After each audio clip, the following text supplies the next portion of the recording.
नमस्कार दोस्तों, easy education for exam 2 channel से मैं अभिषेक शुक्ला आपका स्वागत करता हूं। दोस्तों, आज की इस वीडियो में हम आपको प्रश्न निर्माण, संस्कृत में प्रश्न निर्माण कैसे करते हैं तो आज मैं बताने वाला हूं। बड़े ही आसानी तरीके से आप इसके बाद कर सकते हैं। तो वीडियो को आप पूरा देखें। Video TET, super TET, REET सभी परीक्षाओं के लिए बहुत ही महत्वपूर्ण है और उन सभी छात्र छात्राओं के लिए भी महत्वपूर्ण है जो 6, 7, 8 कक्षा में, 7वीं 8वीं कक्षा में पढ़ते हैं और वहाँ पर संस्कृत में उनको प्रश्न निर्माण करने के लिए आता है, तो उनके लिए भी ये बहुत ही महत्वपूर्ण होने वाली है वीडियो। ठीक है, तो सभी लोग इसको देखें और वीडियो अच्छी लगे तो अपने लाइक करें, अपने दोस्तों में शेयर करें और चैनल पर नए हैं तो चैनल को सब्सक्राइब करना ना भूलें। ठीक है, आइए हम अपनी वीडियो शुरू करते हैं। देखिए, सबसे पहले इसमें क्या है कि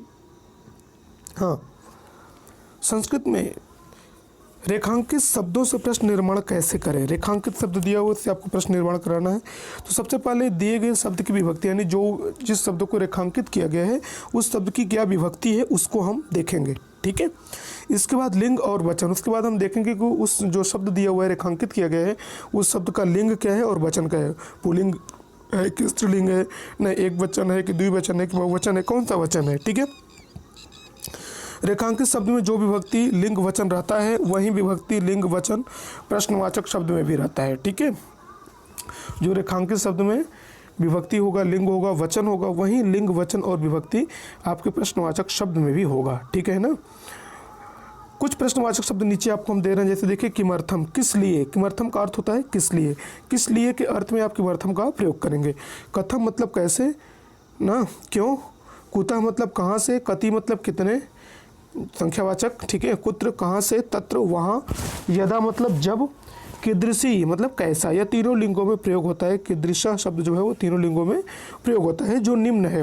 कीदृशा पुल्लिंग, कीदृशा स्त्रीलिंग और कीदृशम जो होता है वो नपुंसक लिंग इसका रूप है। ठीक है, तो ये थी कुछ महत्वपूर्ण बातें जो कि प्रश्न निर्माण करने से पहले हमें जानना आवश्यक है। अब आइए हम आपको उदाहरण द्वारा समझाते हैं कैसे हम प्रश्न निर्माण करेंगे। देखिए, जैसे यहाँ पर है, कुछ उदाहरण मैं आपको यहाँ पर दे रहा हूँ, बता रहा हूँ, आप इसको ध्यान से देखिएगा। अस्माकं प्रिय कवि तुलसीदास अस्ति। अस्माकं मतलब हमारे, प्रिय मतलब प्रिय, कवि तुलसीदास हैं, अस्ति मतलब है, हमारे प्रिय कवि तुलसीदास हैं, हमारे प्रिय कवि तुलसीदास हैं। अब प्रश्न क्या बनेगा। प्रश्न बनेगा कि हमारे प्रिय कवि कौन है, तो तुलसीदास है। तो यहाँ पे कौन के लिए आप किम शब्द का रूप, किम शब्द का रूप पुल्लिंग में जो रूप बनता है वो कह बनता है। ठीक है, अब यहाँ पे रेखांकित किसको किया गया, तुलसीदास को हमने रेखांकित कर दिया ना। हमारे प्रिय कवि कौन है ना, तो अब यहाँ पर आपको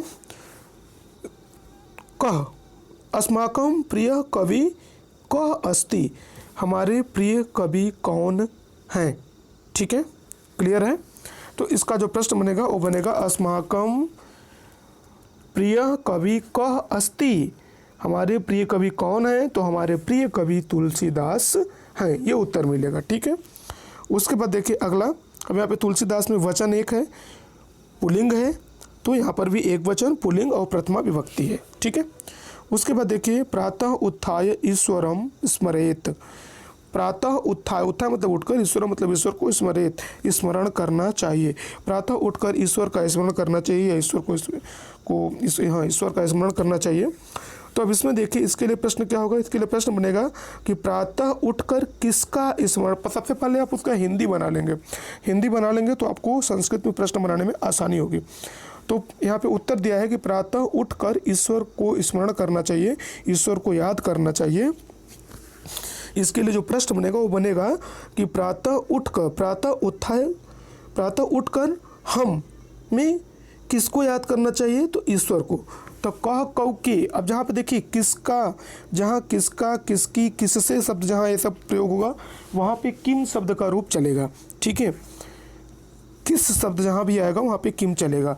ठीक है, जैसे प्रातः उत्थाय कम स्मरेत, कम मतलब कह कौ के, कम कौ कान, मतलब किसको स्मरण करना चाहिए, तो ईश्वर को। प्रातः उत्थाय ईश्वरम यानी ईश्वर को, प्रातः उठकर ईश्वर को स्मरण करना चाहिए।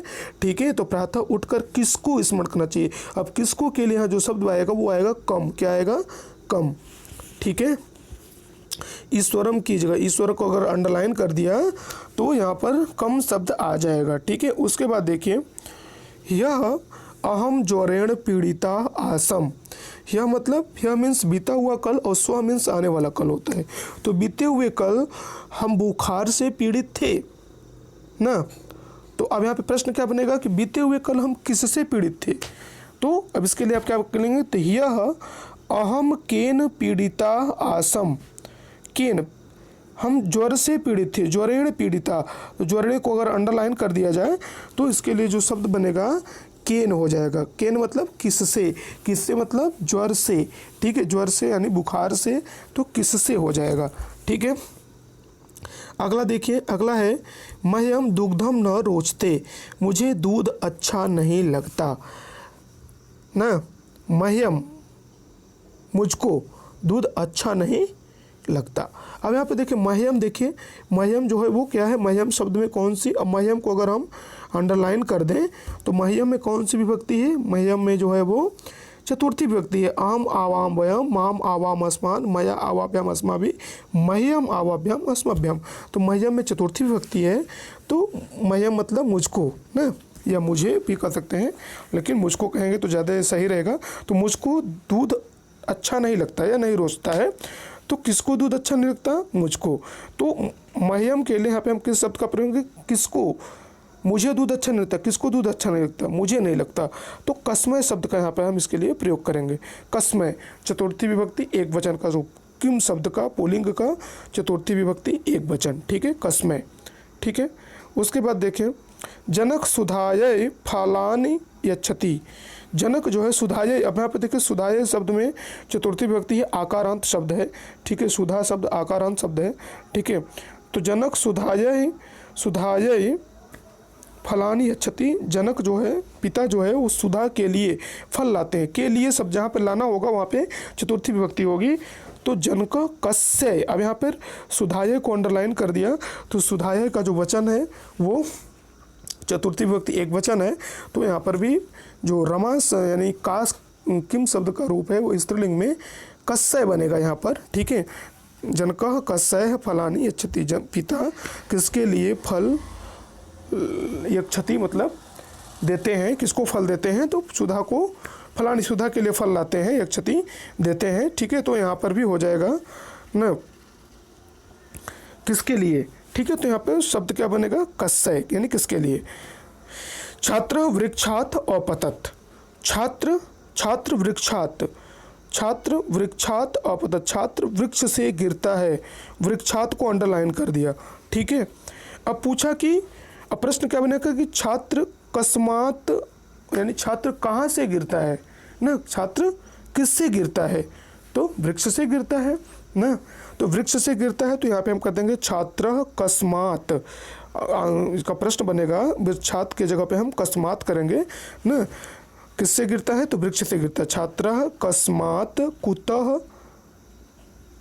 कस्मात यहाँ पे देखिए दोनों प्रयोग करेंगे। अगर कहाँ से गिरता है तो कुतः प्रयोग करेंगे, और किससे गिरता है तो कस्मात करेंगे, ठीक है। छात्र किससे गिरता है, वृक्ष से गिरता है, तो किससे के लिए कस्मात करेंगे।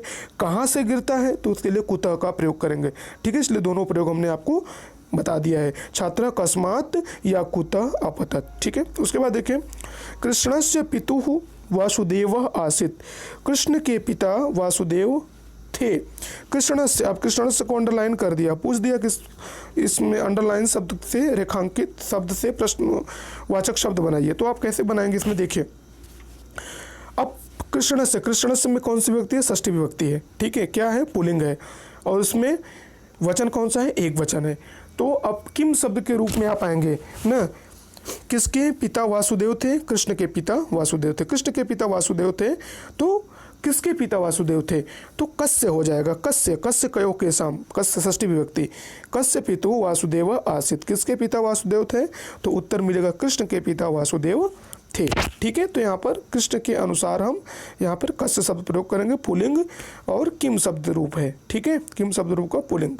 उसके बाद देखिए अगला है पृथ्व्याम त्रीणि रत्नानि सन्ति, पृथ्वी पर 3 रत्न हैं। तो अब यहाँ पर देखिए पृथ्व्याम, पृथ्वी पर 3 रत्न हैं। तो अब यहाँ पर अगर हम पृथ्व्याम को अंडरलाइन कर दें तो यहाँ पर क्या बनेगा कि कहाँ पर 3 रत्न हैं, पृथ्वी पर।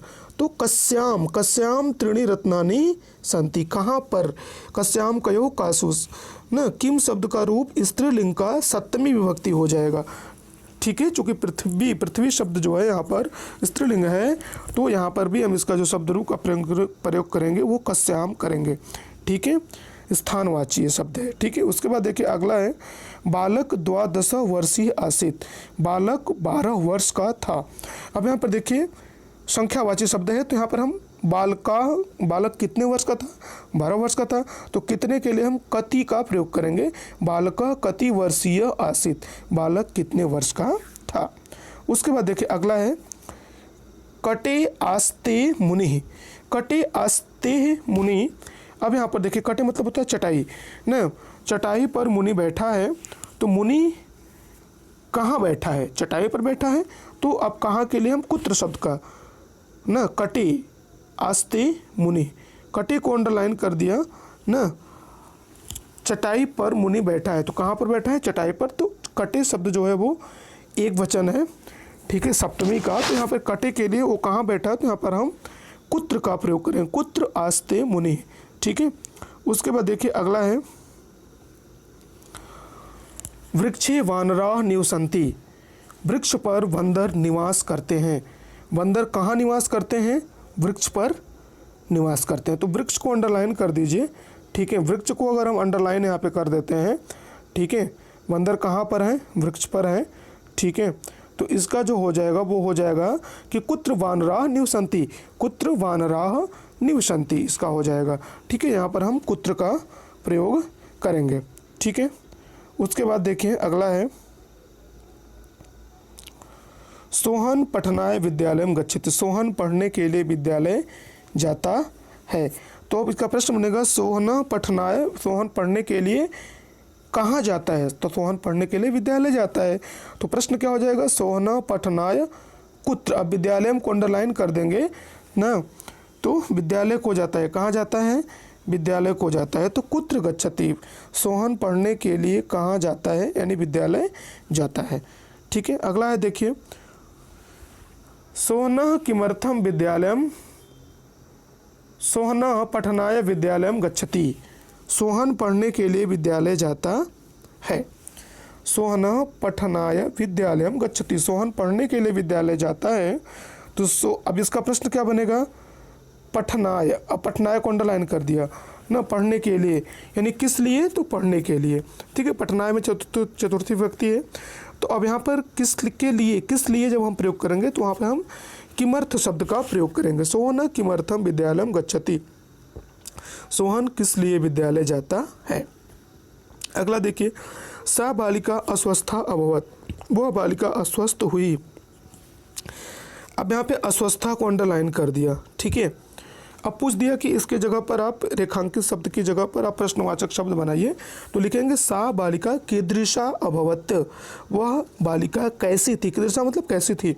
ठीक है, अगला है प्रश्न परहस्तगतम धनम धनम न भवति, दूसरे के हाथ में गया हुआ धन धन नहीं होता, तो किसके हाथ में, कीदृशम कैसा धन धन नहीं होता, दूसरे के हाथ में गया हुआ धन, तो यहाँ पर भी कीदृशम धनम धनम न भवति न, परहस्तगतम दूसरे के हाथ में न, तो परहस्तगतम को अंडरलाइन कर देंगे, तो इसके लिए हो जाएगा कीदृशम कैसा धन, दूसरे के हाथ में गया हुआ धन। ठीक है, अब देखिए यहाँ पर स्थानवाचक शब्द जो है, कुत्र जो है वो स्थानवाचक शब्द है, कति जो है संख्यावाचक शब्द है, कदा समय बोधक शब्द है, उद्देश्य बोधक शब्द है, किमर्थम। ठीक है, यदि प्रश्न बनाते, नोट देखिए, यदि प्रश्न बनाते समय किम शब्द का प्रयोग करेंगे तो वहाँ किम का शब्द रूप होगा। ठीक है, यदि आप प्रश्न बनाते समय किम शब्द का किस शब्द का प्रयोग करते हैं, किस शब्द का, अगर आप प्रश्न को बनाते समय किस शब्द का प्रयोग करते हैं तो वहाँ पे किम का शब्द रूप चलेगा, ये आपको हमेशा याद रखना है। ठीक है, तो उम्मीद करते हैं आपको समझ में आया होगा और जानकारी अच्छी मिलेगी। अगर किसी तरह की कोई भी समस्या है या डाउट है तो आप कमेंट करके जरूर बताएं। मिलते हैं अगली वीडियो में। जय हिंद, जय भारत।